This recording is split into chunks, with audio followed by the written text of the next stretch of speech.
Kementerian Pekerjaan Umum terus berkomitmen mengoptimalkan pemanfaatan bendungan Jati Gede di Kabupaten Sumedang, Jawa Barat dalam rangka mewujudkan asta-cita Presiden Prabowo terkait ketahanan pangan, air, dan energi. Pemanfaatan bendungan tidak berhenti untuk menampung sumber air saja, melainkan dilanjutkan oleh Kementerian Pekerjaan Umum dan Pemda setempat dengan membangun jaringan penyaluran air. Dalam proses penyaluran air ke masyarakat, terdapat potensi energi kinetik yang dimanfaatkan PLN sebagai sumber energi hijau dari PLTA yang selaras dengan peta jalan menuju Indonesia tanpa emisi.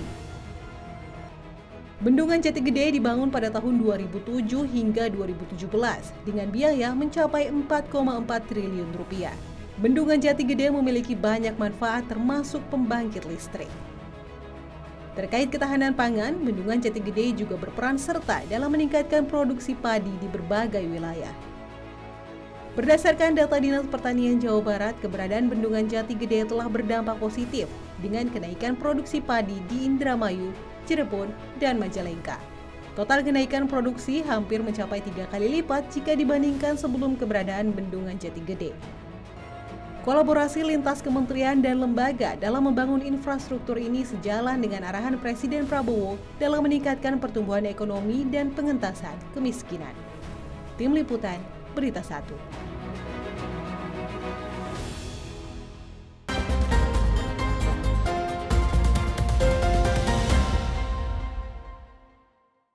Pembangunan infrastruktur menjadi pondasi penting untuk mewujudkan negara yang maju serta menjadi pilar utama untuk meningkatkan daya saing suatu bangsa. Setelah 1 dekade kita melihat bagaimana pembangunan infrastruktur sangat masif dilakukan, lantas pemirsa, bagaimana kelanjutannya di era pemerintahan Presiden Prabowo Subianto? Dan inilah Berita 1 spesial bersama saya Souza Hutapea, dan saat ini saya sudah bersama dengan Menteri Pekerjaan Umum Bapak Dodi Hanggodo. Halo Bapak, apa kabar? Kabar baik? Sehat, alhamdulillah. Alhamdulillah, saya juga sehat Bapak. Bapak, pertama-tama saya ingin mengucapkan terima kasih telah menyediakan waktu bersama kami Berita 1 dan melakukan dialog di tempat yang sangat indah, sangat krusial, dan ini bendungan terbesar kedua ya Pak di Indonesia ya? Ya. Baik, ini Bendungan Jati Gede, pemirsa, yang ada di Kabupaten Sumedang, Jawa Barat.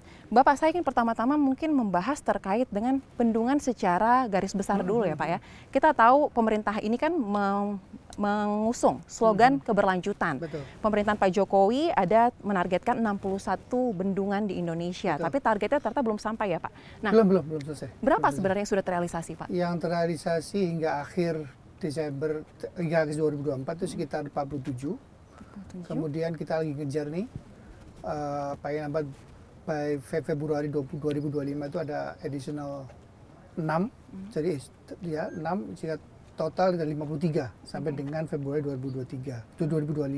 Setelah itu sisanya 8 sisanya itu kita selesaikan bertahap di 2026-2027. Baik, tapi sudah ada target ya Pak ya, timeline waktunya seperti apa? Nah, apa Pak kendala yang ditemukan oleh teman-teman PU dalam proses pembangunan bendungan tersebut? Paling besar ya of course adalah ini sih, di samping ketersediaan anggaran juga lahan kan, lahan yang dibutuhkan bendungan itu kan selalu besar ya. Kita selalu ngomong ribuan hektar, nggak cuma 1-2 hektar, lebih ribuan hektar. Nah itu proses pembebasannya itu perlu makan waktu sangat-sangat lama gitu, bisa bertahun-tahun. Nah itu yang menjadi kendala, dan itu juga menjadi salah satu sebab kenapa kemudian yang harusnya selesai 61 by 2024 jadi mall gitu. Baik, lalu Pak terkait dengan tantangan mengenai lahan, itu kan menjadi hal paling krusial. Betul. Apa strategi yang digunakan oleh Kementerian PU untuk dapat mengatasi hal tersebut? Apakah ini termasuk meningkatkan kolaborasi dengan instansi terkait Pak? Betul sekali. Jadi sebenarnya sudah dimulai dari beberapa saat lalu, ya kita banyak ngobrol dengan Pemda. Sebenarnya bendungan itu awalnya kan diinisiasi oleh Pemda kan. Betul. Pak Menteri PU di sini cocok bikin bendungan misalnya. Nah, kita kemudian sama-sama diskusi, tim teknis akan turun ngecek apakah benar memang area ini cocok untuk bendungan. Nah kemudian atas dasar rekomendasi dari tim teknis bersama antara Pemda dan Kementerian PU, kita kemudian bersurat ke Pak Gubernur, Bupati, misalnya kita ngomong kita perlu lahan nih sekian ribu hektar, tolong dibantu. Baik. Memang kemudian di sana sini kan masalah nih, lahan segede gini kadang-kadang kan ada punyanya perhutani, Betul. ada masalah dengan PPN-nya, gitu-gitulah. Terkait dengan hak atas tanahnya juga menjadi polemik sendiri ya Pak ya. Kemudian Pak, untuk 2025 sendiri Bapak tadi mengatakan untuk Januari hingga Februari ada target juga ya Pak, ada 8 ya. Nah, tapi secara keseluruhan 2025 berarti ada berapa bendungan Pak yang akan dikejar, dikebut nih? 2025 tok itu ya cuma sekitar 53 totalnya ya, 53. Karena 61 itu akan selesai mungkin 2027 lah paling lambat. Oke. Sudah beberapa yang kan on progress akan selesai ke 27. Sebetulnya nextnya masih ada lagi 11. Cuman kan kemudian prioritas pemerintah sedikit berubah sehingga kemudian dari 11 ini mungkin karena dari 11 ini kan sebagian sudah ada mulai pembebasan lahan, sebagian sudah mulai desain segala macam. Jadi mungkin kita squeeze sisa 8 sampai 9. Jadi lagi kita proses squeeze lagi supaya nggak terlalu banyak lagi penambahan ini. Pak Presiden itu dalam beberapa kali kesempatan mengatakan kepada kami, cobalah infrastruktur apapun yang sudah dibangun selama ini, selama 10 tahun terakhir itu dicek ulang. Integritasnya satu sama lain, fungsinya untuk masyarakat luas seperti apa. Itu salah satu hal yang kita sedang kerjakan bersama-sama dengan BPKP. Kan BPKP yang ditugaskan Pak Presiden membantu beliau untuk ngecek interkoneksi antar program digitasi di PU gitu, Bu. Dari situ baru kita akan kemudian menyampaikan ke Pak Presiden, Pak ini mesti dibangun lagi karena itu gitu, Bu. Jadi basically yang kita kerja dulu adalah 61 itu dulu sih, Bu. Ya, 61 target awal harus selesai dulu ya, baru kita berbicara mengenai target. Mungkin lambat 2027-an akhir lah selesai itu. Oke, itu tinggal sedikit lagi ya Pak ya, nggak akan terasa lah mungkin ya, karena kan sudah ada timeline jelas ya. Betul, mestinya nggak akan terasa. Betul, untuk daerah Pak, apakah ada daerah-daerah tertentu, daerah-daerah khusus yang menjadi prioritas untuk pembangunan bendungan Pak?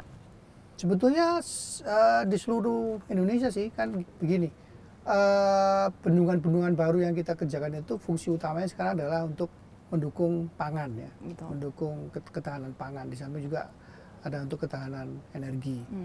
Ya, jadi beda di zaman dulu. Zaman dulu itu ada beberapa bendungan yang fungsinya hanya untuk ketahanan air saja, untuk pengurangan banjir, untuk suplai air baku, tapi tidak ada yang tidak tersambung dengan irigasi gitu misalnya.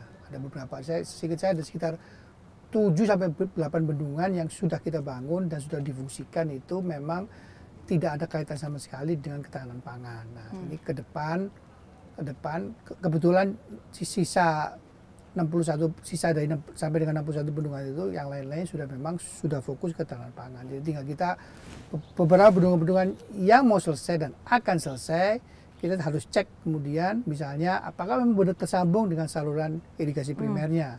Kalau belum tersambung, kita kerjakan penyambungannya. Saya sidak ke beberapa tempat, saya ketemukan satu bendungan Pidekso. Pidekso itu di daerah mana tuh Pak? Seingat saya di daerah Sukoharjo atau daerah sana, daerah Solo dan sekitar situ yang memang Wonogiri. Wonogiri itu memang belum nyambung ke bendungan ke irigasi primernya. Nah, itu saya perintahkan segera disambung. Tahun ini harus selesai. Bagaimana caranya harus selesai sehingga kemudian bendungan ini bisa dirasakan manfaatnya oleh petani sekitar. Iya, karena bendungan ini sebenarnya sangat multifungsi ya Pak ya, tidak hanya multifungsi, terkait dengan kelistrikan saja, tetapi fungsi irigasi dan Iya. reduksi banjir juga sangat nyata ya. Betul. Baik, kita juga tadi Bapak sempat menyinggung Pak terkait dengan swasembada pangan. Kita tahu bahwa Presiden Prabowo Subianto juga memberikan target quick win kepada kementerian-kementerian, salah satunya adalah untuk mengejar pembangunan lumbung pangan, yaitu di desa dan daerah-daerah. Nah, bagaimana peran PU untuk dapat mendorong target Presiden ini dapat terrealisasi setidaknya tahun ini dapat kita lihat ada lumbung-lumbung pangan yang baru muncul lagi di daerah-daerah Pak? Sebetulnya kalau dari kami kan dari sisi ketahanan pangan itu lebih ke kesiapan air ya.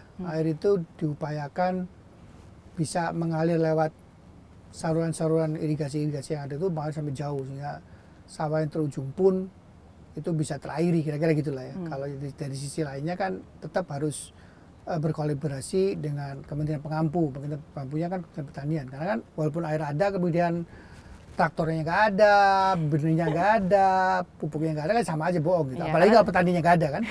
Nah, itu lebih parah lagi kan. Nah, itu makanya tetap Bu, tugas kita adalah mengalirkan air sampai titik terujung yang diperlukan. Nah, itu juga sebenarnya kita juga ada program bersama dengan Kementerian Pertanian untuk membuat demplot di ini kan wilayah paling subur nih.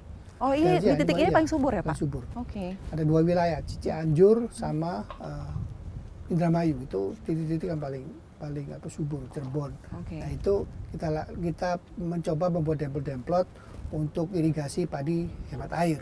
Baik. Nah, itu kalau bisa dilaksanakan, wah itu lebih keren lagi. Berarti ini masuk dalam program quick win-nya PU ya Pak ya? Salah satu quick win kita di samping quick win besar kita sebenarnya kita sebutkan sebagai PU 608. PU 608 itu adalah 6 itu adalah bagaimana PU itu bisa membantu Presiden Prabowo untuk menurunkan ICOR kurang dari 6. Jadi kita harus yakinkan bahwa yang kita bangun ini 0% kebocoran. Pak Boy kan bilang jangan bocor. Nah itu kan bagaimana itu? Nah itu salah satu program yang sudah kita kerjakan. Ya. Paling gampang kan bagaimana supaya manusia gak ketemu manusia kan. Sedang mungkin ketemu itu mesin ketemu mesin kan otomatis ya susah lah mau bocor di mana ketemu mesin kok gitu kan. Nah, terus kemudian yang kedua adalah kemiskinan. Kemiskinan harus kita 0% kan. Itu salah satu program kita dengan beberapa pekerjaan-pekerjaan yang berhubungan dengan masyarakat, pembangunan sanitasi, pembangunan sarana prasarana pertanian yang lainnya, pembangunan saluran-saluran air kepada masyarakat, itu juga akan mengurangi stunting kan. Betul. Jadi stunting itu menurut hemat kami di KPU itu tidak hanya dari makan bersih gratis, tapi juga harus dengan penyediaan air bersih, penyediaan sanitasi yang cukup bagi masyarakat. Betul. Itu 2 hal ini mesti jadi satu sehingga kemudian stunting bisa drop banget gitu. Dan kemudian terakhir ada 8 ya. Ekonomi target bisa tumbuh pertumbuhan 8%. Ekonomi ke 8. Karena kan bagaimanapun juga tidak bisa kita pungkiri infrastruktur itu salah satu penyumbang terbesar kenaikan pertumbuhan ekonomi. Ya, itu menjadi syarat fondasi utama. Betul, dan itu fondasi kita kan. Baik, betul. Pak, saya lihat sepertinya di sini view-nya cukup indah Pak, tenang. Boleh nggak kita sambil jalan sedikit kita lihat bendungan Jati Gede lebih dekat? Dengan senang hati. Siap. Boleh. Bapak duluan sambil kita ya. berjalan. PU 608. PU 608 itu basically bagaimana PU itu bisa membantu Pak Presiden menurunkan ICOR turun dari 6. Ya, betul. Salah satu cara adalah yang kita sedang upayakan, kita tingkatkan dulu dari tahun-tahun kemarin adalah penggunaan APBN di proyek-proyek PU ini kita minimalisirkan.